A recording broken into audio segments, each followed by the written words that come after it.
আসসালামু আলাইকুম everyone, welcome back to my channel. সবাইকে আবারও স্বাগতম জানাচ্ছি নতুন একটা এপিসোড দেখার জন্য। আজকের পর্বে শেয়ার করব 60 টাকার বাঁধাকপির সাথে সামান্য মসুর ডাল মিশিয়ে পুরো পরিবারের জন্য মুখে স্বাদ লেগে থাকার মতো পাকোড়া রেসিপি। এই পাকোড়াটা যদি আপনি একবার খান, এর টেস্টটা আপনি কখনোই ভুলতে পারবেন না। আপনি এই পাকোড়ার ফ্যান হয়ে যাবেন। বারবার এবং প্রতিদিন এই পাকোড়াটাই শুধু আপনাকে বানাতে ইচ্ছে করবে। এতই বেশি টেস্টি এই পাকোড়াটা। তো কথা না বাড়িয়ে চলুন পুরো রেসিপিটা দেখে আসা যাক। বিসমিল্লাহ। বাঁধাকপির পাকোড়ার জন্য এখানে আমি একটা বড় সাইজের বাঁধাকপি 4 ভাগের 1 ভাগ নিয়েছি। এবার বাঁধাকপিটাকে আমি একদম চিকন করে কেটে নিয়েছি। কেটে ভালো করে ধুয়ে নিয়ে একটা মিক্সিং বোলের মধ্যে নিয়েছি। এরপর এর মধ্যে দিয়ে দিলাম 1 চা চামচ লবণ। লবণটা দিয়ে বাঁধাকপিটাকে একটু ভালো করে মথে নিতে হবে। খুব জোরে জোরে চাপ দিয়ে বাঁধাকপিটাকে মথে নেওয়ার প্রয়োজনে হালকা হাতে চেপে নিলেই হবে। এভাবে মেখে নেওয়ার ফলে বাঁধাকপির ভিতরে যে এক্সট্রা পানিগুলো আছে সেগুলো কিন্তু বের হয়ে যাবে। আমি ৩-৪ মিনিট আলতো হাতে বাঁধাকপিগুলো মথে নিয়েছি। এবার এটাকে রেস্টে রেখে দিব ১০ মিনিটের জন্য।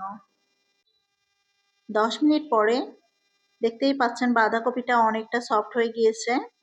এখন এই বাঁধাকপিটাকে চেপে চেপে পানিগুলো ফেলে দিতে হবে যতটা সম্ভব। এর ভিতর থেকে পানিটাকে ঝরিয়ে নিতে হবে।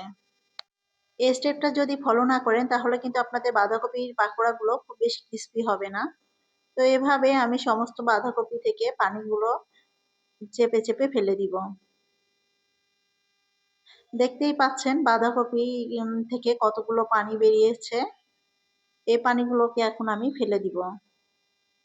এটাকে এখন ভালো করে ঝরিয়ে নিচ্ছি। যে দলা ভাবগুলো আছে সেগুলোকে একটু আলতো হাতে আলগা করে নিচ্ছি। এরপর এর মধ্যে অন্যান্য উপকরণগুলো মিশিয়ে নিব। তো প্রথমে দিয়ে দিলাম 1 কাপ পেঁয়াজ কুচি, 4 থেকে 5টা কাঁচামরিচ কুচি। অবশ্যই ঝালটা যে যার টেস্ট বুঝে দেবেন। আমি 1 চা চামচের কম লবণ দিয়েছি, হাফ চা চামচ হলুদ গুঁড়া এবং হাফ চা চামচ লাল মরিচের গুঁড়া। আপনার বাসায় যদি ছোট্ট সোনামণি থাকে অবশ্যই ঝালটা একটু কম দেওয়ার চেষ্টা করবেন, তাতে করে তারাও খেতে পারবে। তারপর এখানে আমি দিয়েছি 1 চা চামচ ভাজা জিরা গুঁড়া এবং একটা নুডলসের মশলা। নুডলসের মশলা অথবা চাট মশলা যেকোনো একটা দিয়ে দিলেই হবে। বাইন্ডিং এর জন্য এখানে দিয়েছি আমি হাফ কাপ বেসন এবং 1 কাপের একটু কম মসুর ডাল। মসুর ডালটাকে আমি আদা ভাঙা করে বেটে নিয়েছি। একদম মিহি পেস্ট করা যাবে না, তাহলে কিন্তু পাকোড়াগুলো ক্রিস্পি হবে না। যদি আদা ভাঙা করে কিছু পেস্ট এবং কিছু গোটা অংশ রেখে দেন মসুর ডালগুলোর, তাহলে পাকোড়াগুলো একদম সুপার ক্রিস্পি থাকবে। ভাজার ৫-৭ ঘন্টা পর্যন্ত এই পাকোড়াগুলো মুচমুচে থাকবে। সমস্ত উপকরণগুলো বাঁধাকপির সঙ্গে আলতো হাতে মেখে নিব। খুব বেশি চেপে চেপে মাখানো যাবে না, তাহলে কিন্তু বাঁধাকপি থেকে পানি ছাড়িয়ে দেবে। মাখাতে মাখাতে যখন দেখবেন এই বাঁধাকপির মিশ্রণটা হাতের মধ্যে দলা করে নেওয়া যাচ্ছে, মানে একটা শেপ দেওয়া যাচ্ছে, তখন বুঝে নিবেন এটা পাকোড়া বানানোর জন্য একদম পারফেক্ট ভাবে মাখানো হয়েছে। তারপরে তারপর হাতের মধ্যে সামান্য একটু বাঁধাকপি মিশ্রণ নিয়ে হাতের মধ্যে এভাবে চ্যাপ্টা করে নিয়েছি। যতটা সম্ভব পাতলা করার চেষ্টা করবেন। আমি মিডিয়াম সাইজ করে পাকোড়াগুলো বানিয়ে নিব।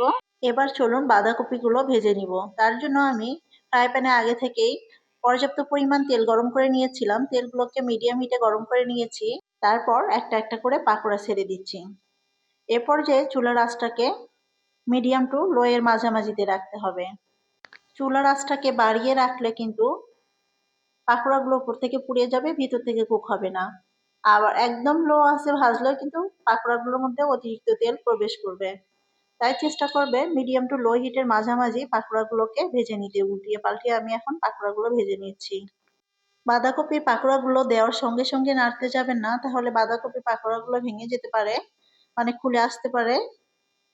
তারপর এক পাশ যখন একটু কালার চেঞ্জ হয়ে আসবে সে পর্যায়ে বাঁধাকপির পাকোড়াগুলোকে উল্টিয়ে দিব। তারপর আমার কাঙ্ক্ষিত কালার চলে আসলে বাঁধাকপির পাকোড়াগুলোকে আমি উঠিয়ে নিব। আমি একটু ক্রিস্পি করেই ভেজে নিচ্ছি, লাল লাল করে। আপনারা আপনাদের পছন্দ অনুযায়ী যেকোনো কালার করে ভেজে নিতে পারেন, চাইলে একটু হালকা করেও ভেজে নিতে পারেন, কিন্তু আমি একদম ক্রিস্পি করে ভেজে নিচ্ছি। পাকোড়াগুলো দেখে আসলে লোভনীয় লাগছে কতটা, আপনারাই বলবেন। তারপর ভাজা হয়ে গেলে পাকোড়াগুলোকে আমি উঠিয়ে নিচ্ছি। পাকোড়াগুলো বিকেলবেলা চায়ের সঙ্গে কিন্তু একদমই জমে যাবে।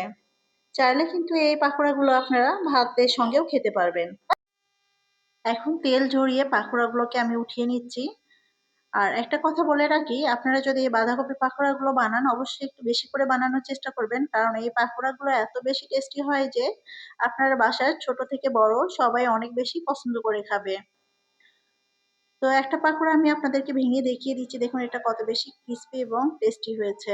আসলে টেস্টটা তো আপনারা বুঝতে পারবেন না, না খেয়ে, না খেলে তো কখনোই বুঝতে পারবেন না।